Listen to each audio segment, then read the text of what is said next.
But you have to authenticity just comes out. So yeah, definitely gotta be yourself. Like, yeah, because it's so easy, especially nowadays. Like you're all over the place. Like you gotta be yourself. Like you can't hide. Instagram, right. Social networks, and even radio shows is on camera. Everything you on camera all the time now. Like you go to the bathroom, your 10-year-old son is recording you on Snapchat. Like you gotta be yourself. Right. If you're gonna be fake, you're gonna have a hard time being keeping up with all that fake. You're definitely right. You're definitely right. So I mean, I guess. Sometimes, like we were just saying, sometimes it takes a aha moment to be like, you know what, this might just work a lot better. Yeah, so. Yeah, like you can't be a science project all the time. Sometimes you. But I think things be. I think actually, like you were just saying, thanks to social media, I can say because of social media, now you have to be more you. Because back, I would even just say 10 years ago, as being an artist, you were a puppet of what they put together. They say this is how you're gonna look, this is how you're gonna dress, this is how you're gonna talk. Exactly. So when you're doing interviews, this is how you're gonna sound. When people meet them in person, it's like you don't seem like what I thought. That's not the dude they telling me you are. Like I don't know. Right. So the beauty of it is now it's like it forces you to have to be you, because you're always on. I actually like that. You can't hide no more. Yeah, I actually like that because. I mean, but the reason I like it the most is because it teaches kids to say, okay, you know what, it's alright to just be myself.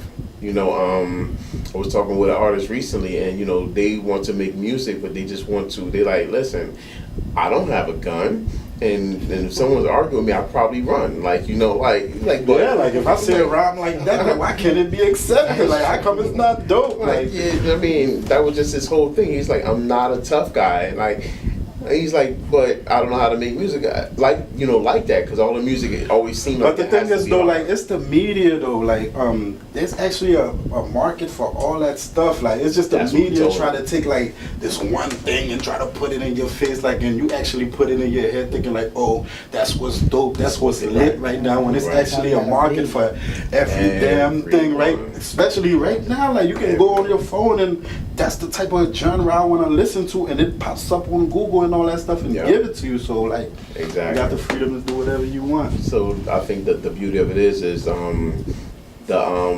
the double-edged sword with social media is it does make you have to be more you. You can't be someone else trying to do this. It's gonna backfire. And I mean, and with social media, they will call you out on it. Well, not definitely, man. Everybody has some kind of page. Crazy comment. Yeah.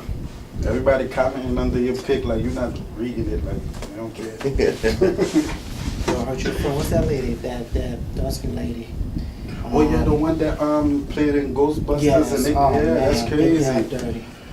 Yeah, no fashion designers wanted to give her a dress, and like mad racist people went on her Twitter putting comments calling her a monkey, Harambe, all type of crazy. She's really not the most attractive woman. She's really not the most. We actually did a skit about that today, a serious conversation about having sex with females that's not so attractive. But back to that conversation, I don't want to get off. Now that also brings we gotta come back to that one. Yeah, we gotta come back to that one. But this comes to like a serious conversation, really serious conversation. It takes us to Trump. Like, I know a lot of people don't like him. I'm not saying I like the guy. Don't kill me, America. I don't like him, but I'm saying he brought a lot of things to the light. He showed us a part of America that a lot of people didn't know. You could not like him or hate him, but he's real. I can agree. I mean, especially understanding politics now. Everything. I mean, thanks to social media, you get to kind of see behind the scenes more. You get to see like this person. I mean, they actually they will say anything to get that vote. So it's like, all right, they're not being real. They're not being 100. So the beauty of him is like, this is what it is. If I don't like you in this way, you might not agree with him, but you respect someone that's like, listen, that's how you feel. Right, exactly. Right. Because at least you know how to deal with a person when you really know how they feel. Like if Trump become president, I know the type of president I'm gonna have. If Hillary become president, I'm not too sure. I'm not sure. Yeah. I'm not sure, definitely. I And mean, like she two-faced. I mean, definitely, you know, I mean, like me, and like I said, like, I mean, you know, people can get upset all they want, but neither one, I mean, dealing with either one is not my thing, but I will say for the most part, when you look at Hillary, you got to understand, like, her husband actually put a bill in place that got more of us locked up. So it's like, you know what, but he still, you know, grins and, you know, smiles in our face. So it's like, okay, would you do the same? And that's the difference, because it's like, okay, if he was going to do it, at least he'll let you know, listen, I'm about to get you. And this is how I'm going to do it. I'm not going to smile at you and then, like, you know, like, this is for the greater good. And next thing you know, half of us is locked up, being removed from homes, no fathers around. Like, yo, that takes its toll. And then, you know, when he realized that was actually starting to hurt, he starts trying to apologize because it was actually starting to hurt her, you know, while she was running. It still doesn't take away, because look how many of us is still locked up. You got a lot of our brothers and stuff locked up behind, you know, nonsense. You know, and I'm just watching this one thing too, to where, you know, you got this this well cut, you know, white guy, blonde hair, blue eye, killed 4 people that gave him probation, but you have somebody get caught with crack and he gets 10 years. Yeah, that's what is wrong with that? Yeah, that's definitely. So I mean, like, I don't trust her. I don't trust her. And I mean, like, I don't rock with Trump, but at least I trust him, because he says what he says, you know. So back to smashing big girls there. I mean, like, we're not supposed to talk about girls. That's not. We're not gonna call y'all ugly. Girls, that's not, you know, pretty in everybody's eyes. No, I'm saying we had this. I'm gonna forget about that today. We had something called a serious conversation with me and my brother. Just sit in the car for like 1 minute and have a serious conversation about the most outlandish things that people were scared to talk about. Like, you know, like stuff like this, like, you know, having sex with ugly girls and having crazy fantasies that, you know, people wouldn't think that you should have. Like, can you imagine, like, having a fantasy, like, you want a fucking ugly girl? Like, that's what you want. That's your fantasy. That's a tough fantasy. The ugly girl, the ugliest girl in the world. Like, there's something about her that just make me want to give her my all. I don't know about that. Yeah, I'm telling some weird people out there in the world. It really is, for real. And with the internet age, you get to see it. Like, it's not like, you know, somebody told you and then, so like, you know, you can look it up and like, wow, it's real. People's fetishes today is to me, it's like, I think we just need. That's why I draw the line with internet. Like, okay, you know what? This is too much. Like, this is too much out there. Like, I don't know, but thank God for the internet. Yeah, I mean, yeah, best thing since water. Yeah, so, but so I mean, I'm glad that, you know, the comedy thing is actually so. Is you and your brother? Shout your brother out. My brother, his Instagram is New Rob City. We gotta follow him. NEWROBCITY. New Rob City. That's his Instagram. Yeah, that's my partner in crime. Got you. And then when you make me mad, I can't do nothing. I hear. It's the brotherly rules. What was I gonna say? Yo, anyway, for everyone who knows, like, yo, this is how Lou gets himself ready. Nah, I don't see that. That's how Lou gets ready, right? But Juice, that's cool. what's in your juice, Lou?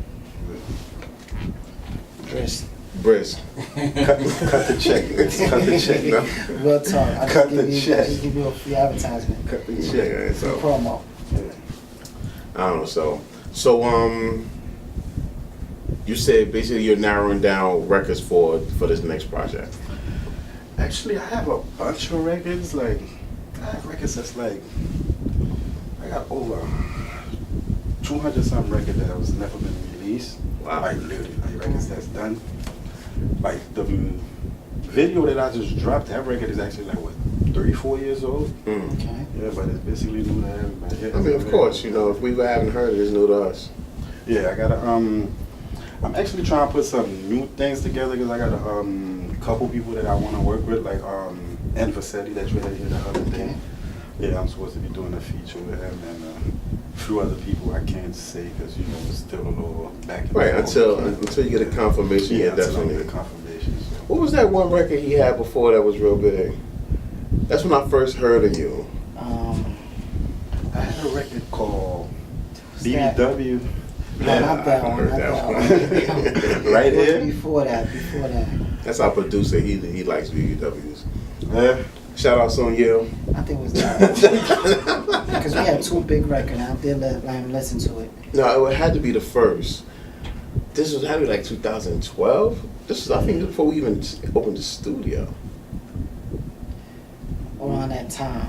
It was around Yeah. that time. Had a pretty big record because I know everywhere we went, 'Cause I think he was we would with watch you Rihanna. performing. Yeah, it was. It has to was be Rihanna. BBW or right here. Right here. I think it was Right here? Yeah. It was right here, and that was the song I was supposed to perform in the city last night. People, those 2 songs still hunt me till today, because I don't put out like a bunch of videos of stuff like that people don't really want. So my next thing is actually catering to the people. So Okay. that's actually in the works. By the way, I don't know if I could curse, right? Because I know I curse. Well, we're trying to kind of. Yeah, I said BBW, but it's bad bitties and good Yeah. marijuana and no In bad fact, bitches and good weed. that That's was what the one of song is called. songs, too. That was the song. it. Bad bitches and good weed. That's Okay. actually in the works. Me and Yano been talking about that, and I'm not supposed to be saying this right Shout out but Yano. I think Itchy House Rock Davis is gonna shoot that. Wow. Okay, that's what I was about to say. Did you Yeah. ever shot a video for that? Yeah, Okay. that's the thing. I never released it or nothing. I was just walking around performing it. It's not online. It's nowhere.